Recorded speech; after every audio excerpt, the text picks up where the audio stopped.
सलाम आ गया। जब ज़ुबान पे मोहम्मद का नाम आ गया, आसमान से दुरूद और सलाम आ गया। Start with the great name of Allah, who is kind and merciful. My respectful headmaster, teachers, and my students. Assalamu alaikum.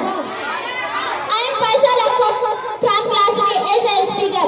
Today my topic is our Holy Prophet.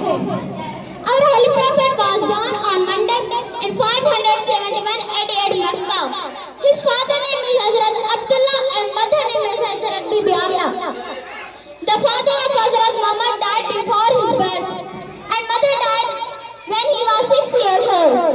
Dear sir, he was honest since from his childhood and he was mature from all boys at his age. My respected teacher, the meaning of prophet is the messenger of Allah. Our holy prophet got prophethood at the age of 40.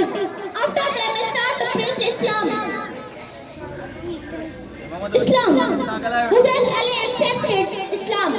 At the age of our holy prophet, my respected sir, I feel great sincere because today I am talking about the great personality of the world.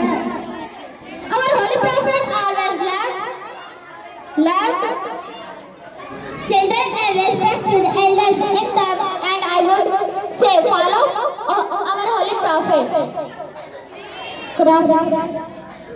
कमाल उसने यूसुफ पर फकत आशिक जुलेखा थी। खुदा जिस पर आशिक हुआ वो सूरत मोहम्मद थी।